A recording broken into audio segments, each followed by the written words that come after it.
and welcome back to my channel. Today is Christmas baking day.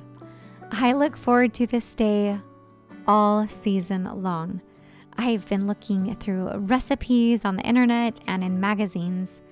I'm always looking for, that new yummy cookie recipe that I haven't tried yet.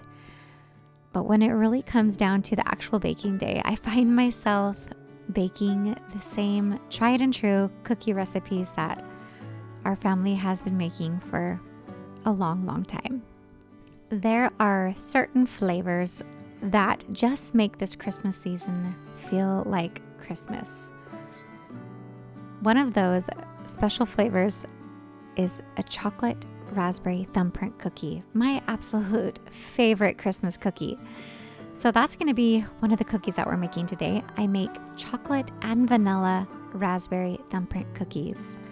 Another favorite is a Chewy Molasses ginger cookie that is vibrant with spices. We're going to be making some chocolate crinkle cookies, which I don't usually make, but I'll be taking all of these cookies to friends, and that's one of her favorites. And so I thought I would put this in the mix. And lastly, we will also be making some Mexican wedding cookies, or also known as snowball cookies as well. Just 4 basic but traditional cookies. And then lastly, I found the cutest vintage tins. I'm going to show you how I'm wrapping up our Christmas goodies this year. I can't wait to show you. This thumbprint cookie is pretty much a basic sugar cookie dough recipe, and I'll make sure to put it in the description box below with all the other recipes. I'm just pulling out my 5-gallon bucket of pastry flour. I have a couple of holiday kitchen organizing videos that you can check out if you haven't seen that already, where I'm showing you all the things that I have been doing to prep for this baking day and this baking season. When I'm adding my flour into my cookie dough, I try to really watch that mixer and make sure that I'm not over mixing the dough, but at the same time getting all the dry bits and pieces in there. Have you noticed that I finally got my KitchenAid bowl back? I do like having a glass KitchenAid bowl because you can see all the bits and pieces on the bottom. The downside of having a glass bowl is that they can break, but I was happy to have finally replaced my glass bowl. So I doubled this recipe, and now I'm going to split it into 2, and one half of the recipe I am going to make into chocolate cookies. So I just use semi-sweet chocolate. I'm going to need about 14 ounces with this doubled recipe. And I just put my chocolate in the microwave to melt it. I know you can do over a double boiler over on the stove, but I warm mine up in the microwave at about 30-second intervals and just watch it really closely. Pull it out and stir it. I only did it a couple times and then put it in lastly for about 10 seconds, and that just did the trick. You just don't want to overheat your chocolate. So this is going to be my vanilla portion of my thumbprints. And I'm going to put it in the fridge to chill.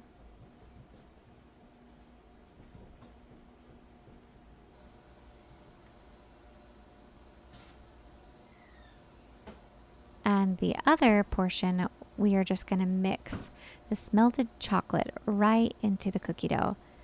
This cookie dough is very decadent. It's a nice, rich, dark chocolate flavor.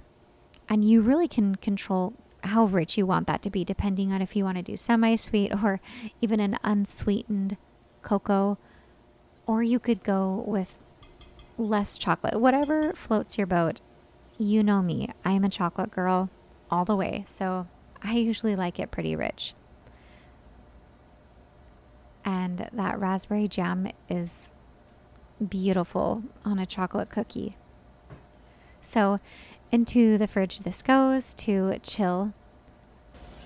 Most of my cookies today have a lot of butter in them, and so chilling is going to be key. And I'm just rinsing out my KitchenAid bowl with hot water. I'm not going to give it a full cleaning though. I'm just rinsing it out in between cookie recipes. The thumbprint cookies and the Mexican wedding cookies are cookies that I grew up having every Christmas. But I'm using the wedding Mexican cookie recipe that is in the Taste of Home Ultimate Baking Cookbook that I really love. I've actually tagged that book a few times here on the channel, but I'll make sure to put it down in the description box below too if you're interested in that. Whenever I make cookies, I always use parchment paper. It just makes for a much easier cleanup and the cookies never stick. So while I am letting the butter and the sugar go for about 5 to 7 minutes over on the Mexican cookies, I'm just doing a little bit of prep work. And now that sugar and butter is nice and fluffy and well beaten, I'm adding the flour and all the rest of the pieces. I love nuts in my Mexican wedding cookies. We're also going to be using a little bit of nuts for the thumbprint cookies. So I'm toasting up some raw walnuts. I put them in the oven at 350 degrees for about 5 to 7 minutes. And I just check on them and wait until they're pretty fragrant. And now I'm giving them a nice chop. If you have a food processor, it would be faster that way too. I'm just adding a little bit into our Mexican wedding cookies and giving that a stir. I love this recipe because it is so basic. It's really just butter and flour, a little bit of salt. This dough should be pretty dry. It should take a little bit of effort to squeeze all of the pieces together. They're supposed to come out as a round ball, hence why they get called snowballs. But mine turned out a bit flatter, and somewhere along the line, I think I might have missed a cup of flour or maybe just didn't add enough flour. So I added a little bit more flour to my dough here, seeing if I can get that cookie a little bit firmer. But you know what? Sometimes things just don't go as perfectly as you planned, and that's okay. When I was a little girl, I remember going to some friend's house and their grandmother from Austria was visiting. She was making the most beautiful cookies in the kitchen, and some of them were shaped like this crescent-shaped cookie, and she dipped them in dark chocolate.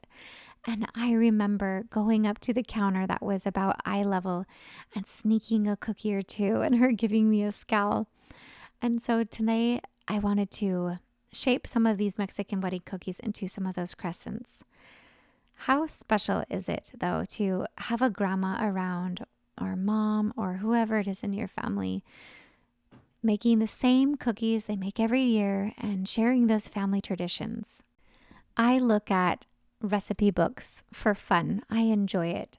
And I'm always looking for something new and better, but it is interesting that I always fall back on the same traditional, well-loved recipes.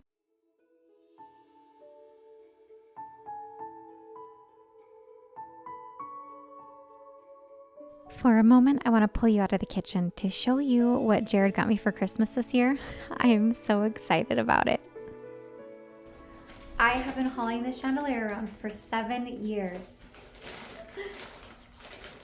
It is Jared's grandmother's chandelier that she gave to me after she passed away.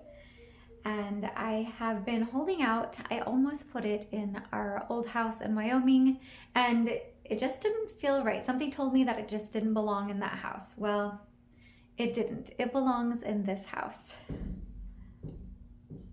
So I told Jared, all I want for Christmas is for you to hang my chandeliers. I have this beautiful chandelier that we put up in the dining room, and then a couple years after I got this one, I was in a thrift store and I found a matching one. It's a smaller chandelier, but it's the exact model. So I was pretty excited. I'll show you where I put it here in a second. Now let me show you my other chandelier. It is In the mudroom slash laundry room slash entryway, I've showed you guys this room a lot. Look at this crazy room with all its boots and coats, but now it has the perfect light. And I obviously need to paint the ceiling around the top, but isn't that beautiful? And I need to put on the crystals. Jared picked out these vintage Edison bulbs. He thought I would like those, and he was absolutely right. I love them.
It's obvious where these cookies get their name from your thumbprint that you put in them before they go in. And it's good to put a little print in them after they come out because they kind of spread out a little bit. And sometimes I even use a little utensil to get that perfect deep round shape so that there's a place for all that raspberry jam to go. This is how I prefer my thumbprint cookies. I love to roll them in nuts, hazelnuts, pecans, walnuts, almonds. Any chopped nuts would be absolutely delicious. So I roll them in nuts and then give them the print. I'm doing a little dance here with the fridge, trying to keep these cookies nice and refrigerated before they go into the oven. And because we are baking so many cookies back to back and I don't have a ton of cookie sheets, I am putting my warm cookie sheets in the fridge while they are not being used. And then when the next batch is ready, I pull them out of the refrigerator and they're nice and cooled. And my butter cookies aren't melting on hot cookie sheets before they go in. Now I'm going to get the chocolate crinkle cookies ready. Honestly, this is a first for me. I often see these cookies at cookie exchanges and I see them all the time during Christmas time. I just have never made them myself. But since I'm bringing these cookies to a friend, she mentioned that this was one of her favorites, and so I thought I would give it a go. It called for oil, at least this recipe did, oil instead of butter. I'm usually a butter cookie person, so we'll see how these turn out. This is a pretty straightforward and easy drop cookie recipe. I think it's nice to use drop cookie recipes if you're planning on making big bulk batches of cookies. I love cutout cookies just as much as the next person, but if you're making lots of cookies and you're trying to make and bake in bulk, drop cookies seem to be, in my opinion, the quickest way to go. You can make dozens and dozens of cookies, roll them up and put them on a cookie sheet pretty quickly. Jared and the kids love sugar cookies, the cutout sugar cookies. They ask for them all through the Christmas season. So I've already made a batch of sugar cookie dough and I have it sitting in the freezer and I split it up into 4 batches. So whenever the kids and Jared are asking for sugar cookies while they're watching a Christmas movie, I pull that out of the freezer and we make cutout cookies in smaller batches. These are the Mexican wedding cookies that we put on a sheet and put in the freezer, kind of give them a flash freeze, and that way these will be super easy to pull out. I put this Crinkle chocolate cookie recipe in the freezer to cool it down even faster. This dough was pretty sticky and gooey, and so giving it a long refrigeration or even putting it in the freezer for an hour will definitely help with the rolling out process. When I'm making cookies for a lot of people, I like to keep the balls pretty small so that my batch of cookies goes a really long way. And when you're offering a variety of cookies, it's kind of fun if they're all a smaller size, in my opinion, so that they can taste all of the different types of cookies. I think the more difficult part is trying to keep them all pretty uniform. But cutting them with my little dough cutter actually made that a bit easier. It seemed to be that I could get about 4 cookie dough balls out of each little strip that I cut there. I love the contrast though with the powdered sugar and the dark chocolate. They're so pretty. Next, this is the Chewy Molasses ginger cookies. I've already made this cookie recipe about 3 times this Christmas season. This is a great recipe to take to parties or to bring to a larger group of people. It makes a lot of cookies.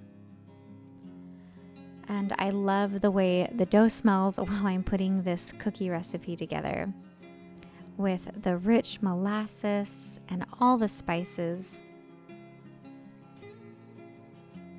I think the key to this cookie is kind of undercooking it a little bit. When I am making a batch of cookies, I like to put my timer on 1 minute less than the recommended time of the recipe, so I can always double check.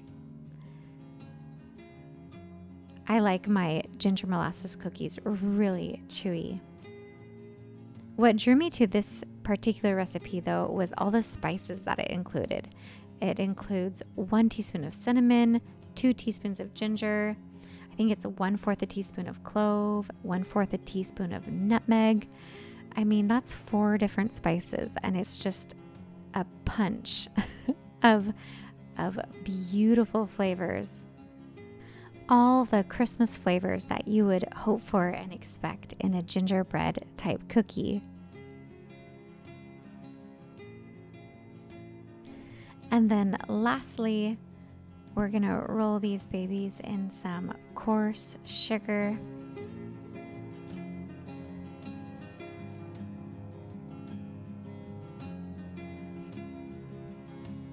You've gotta love this traditional, super easy and simple Christmas cookie. I couldn't really have Christmas cookies without these chewy ginger molasses cookies.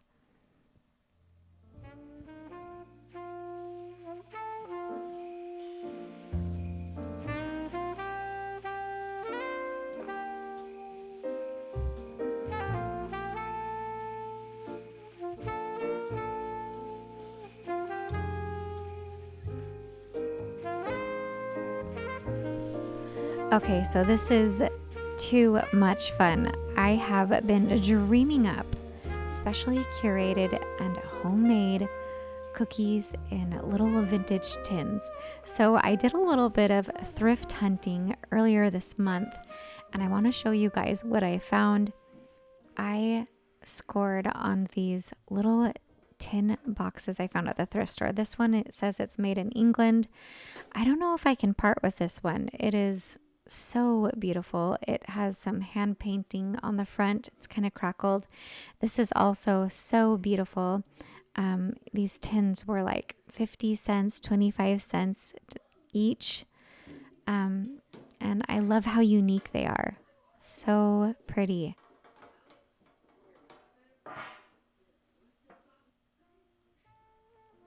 And then there's this one as well. So unique. I've never seen any tins like them before. And that's kind of a bonus gift as well. So I'm going to clean these up and we're going to put cookies in there. I also picked these up from the dollar store. I thought they were really cute and they had a couple of different sizes. So I picked a few of those up as well and thought they would be perfect for handing out to friends. If you have the space, this is something that you can be looking for throughout the year while you are thrifting or going to the flea market picking up unique little tin boxes that you can give out for Christmas with all of your Christmas goodies in them. I picked up some cupcake liners. You can use regular cupcake liners or the mini ones for little candies to kind of dress it up, give all those cookies their own little compartment or spot in the cookie box. I don't think there's really a rhyme or reason or a rule to making a cookie box. I think a filled box full of homemade goodies made with love is a beautiful gift. Homemade is never perfect, but it's always so much more meaningful. And it's the love and the joy that goes into them that makes them all the more delicious. I'd like to know what you are baking up this holiday season. What are some of your favorite holiday treats or goodies that you make every year? Let's talk down in the comments below. If you haven't subscribed yet, what are you waiting for? Go ahead and push that subscribe button so you can see what I am putting up here every week as I'm restoring home, family, and spirit. More than anything, I share all of my love, and I'm wishing you a happy holiday season with your loved ones. Merry Christmas. I'll catch you next time. Love you lots.